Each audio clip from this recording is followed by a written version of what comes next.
নমস্কার, কেমন আছেন সবাই? আমি সুপর্ণা ঘরে বাইরে নতুন একটা ব্লগে সবাইকে স্বাগত জানাই। তো আমার নতুন নতুন গাছে নতুন নতুন কুড়ি এসেছে, সেইগুলোই দেখার জন্য ছাদে আসলাম। ভাবলাম আজকের ব্লগটা এই ছাদে থেকেই শুরু করি। তো এই গাঁদা গাছগুলো কত ছোট্ট ছোট্ট এনেছিল, শুধুমাত্র একটা ডাল ছিল। তো সেই গাছগুলো অনেকটা বড় হয়ে গেছে। তবে 4টে গাছ এনেছিল, তার মধ্যে 2টো বেশ বড় হয়েছে, আর 2টো হয়তো জানি না লাগানোর একটু ভুল হয়েছিল হয়তো, সেই কারণে সেই 2টো অতটা বড় হয়নি। আর চন্দ্রমল্লিকা গাছেও কিন্তু অনেকগুলো কুড়ি এসেছে, এখনও ফুল ফোটা শুরু হয়নি। এই গেল আমার গাছের অবস্থা। সবজি টবজি কুটেই আমি ছাদে গেছিলাম, ভাবলাম ছাদে থেকে ঘুরে আসি, তারপরেই রান্নাটা বসাবো। তো আমার এই সবজি সব দেখে আপনারা বুঝতেই পারছেন যে আমি কি রান্না করছি, হয় শুক্তো আর নয় মিক্স একটা তরকারি। তো আজকে বানাবো চচ্চড়ি সব রকম সবজি দিয়ে। তো চচ্চড়ি ঠিক নয়, এটা তো তরকারি বলাও চলে, কারণ শীতকালীন যা যা সবজি পাওয়া যায় মোটামুটি সবই এর মধ্যে দেওয়া আছে। আর এদিকে বরমশাইয়ের জন্য বসিয়েছি চা। আমার তো চা অনেকক্ষণ আগেই খাওয়া হয়ে গেছে, কারণ আমার সকালটা অনেকক্ষণ আগেই হয়েছে। বরমশাই আর মেয়ের সকাল এই সবে হলো। তো আজকে চচ্চড়ি বানাবো, আর এখনও ঠিক করিনি যে কী রান্না হবে। চচ্চড়িটা তো গল্প করতে করতে আমার রেডি হয়ে গেল। আর আমার এই শীতকালীন সবজি দিয়ে চচ্চড়িটা খেতে বেশ ভালোই লাগে।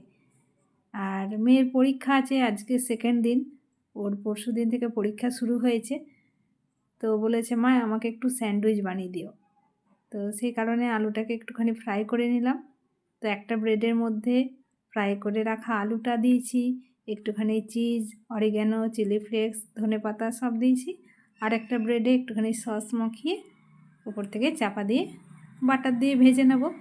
মেয়ে এই স্যান্ডউইচটা খেতে খুবই ভালোবাসে। তো এই হচ্ছে আজকে আমাদের ব্রেকফাস্ট।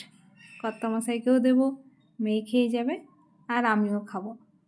তো চলুন একে একে কাজগুলো সেরে নিই, একটু তাড়াহুড়োর মধ্যে আছি, পরে আবার ফিরে আসছি। আজকেও চলে আসলাম ছাদে, এই যে রোদ্দুরের মধ্যে। আর আজকে কিন্তু প্রচণ্ডই ঠান্ডা লাগছে, আজকে হাওয়াটাও বেশ সকাল থেকে ভালোই ছেড়েছে, সে কারণে ঠান্ডা লাগছে। যাই হোক, স্নান করতে তো ভয় ভয় লাগছিল। 11:45 বাজলো, তখন গেলাম স্নান করতে। তো আজকে অনেকগুলো কাঁচা ধোয়ার ছিল, সেই কারণে স্নান করতে অনেকটা লেট হয়ে গেল। তো আমাদের ভাতটা তো দেরি করেই বসাই, স্নান করে বেরিয়ে ভাত বসিয়ে ভাতটা বন্ধ করে চলে এসেছি ছাদে। এত নিচে ঠান্ডা লাগছিল যে কি বলবো। তো গায়ের রং এই সময় যতই কালো হয়ে যাক, তাও এই রোদ্দুর খেতে কিন্তু ছাড়বো না যতদিন রোদ্দুর আছে। শীতকালে আমরা খুঁজি রোদ্দুর, আর গ্রীষ্মকালে খুঁজি ছায়া, এই তো চলে। তো রান্নাবান্না তো সকালে হয়ে গেছে, আর কাজও হয়ে গেছে। মেয়ে গেছে স্কুলে, ওর পরশুদিন থেকে পরীক্ষা শুরু হয়েছে। তো ও নেই বাড়িতে, এখন ঘড়িতে হয়ে গেছে 12:30 মতো। ওর তো ফিরতে ফিরতে প্রায় 1:30 বেজেই যাবে। তো ভাবলাম যাই একটু ছাদ থেকে ঘুরে আসি, চুলটাও শুকিয়ে যাবে, আর একটু রোদ্দুর খাওয়া হয়ে যাবে। রোদ্দুরটা তো শীতকালে বেশ ভালোই লাগে। তবে কিছু বসার আনলে ভালো হতো, নিচে পেতে বসা হতো, কারণ বেশিক্ষণ দাঁড়িয়ে থাকা যায় না, আর ঘোরাঘুরি কতক্ষণ করব। তো দেখি পরের দিন থেকে কিছু নিচে পেতে বসার জন্য নিয়ে আসব। তো চলুন রোদ্দুর খাই, তারপরে পরে বাড়ি যাব। গুড ইভিনিং বন্ধুরা, চলে এসেছি রান্নাঘরে। কি করছো? এটা হলো কুমড়ো, আর এই যে বেসন হবে কুমড়োর বড়া ভাজা। সন্ধ্যাকালীন ব্রেকফাস্টে আমাদের কিছু না কিছু তো চাই, তার মধ্যে মুড়িটা হলেই বেশি ভালো হয়। তো মুড়ির সাথে খাওয়ার জন্য একটুখানি পকোড়া ভেজে নিলাম। তো পকোড়া বলতে এগুলো হচ্ছে কুমড়োর বড়া। আমার না এই কুমড়োটা তরকারি খেতে একদমই ভালো লাগে না, খুব মিষ্টি কুমড়োটা।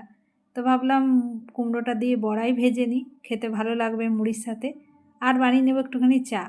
তো এদিকে এই যে চানাচুর, মুড়ি আর পকোড়া নিয়ে নিয়েছি। আগে মুড়িটা খেয়ে নিই, তারপরে চাটা খাবো, কারণ আমার একসাথে চা মুড়ি খেতে ভালো লাগে না। চাটা মনে হয় গরম গরম পরে খাবো। তো যাই হোক, চলুন খেয়ে নিই। আর আজকের মতো ব্লগটা এই পর্যন্তই রাখছি, আবার ফিরে আসবো নতুন একটা ব্লগ নিয়ে। আপনারা সবাই সুস্থ থাকবেন, ভালো থাকবেন, সাবধানে থাকবেন। দেখা হবে খুব শীঘ্রই পরের একটা ব্লগে। বাই।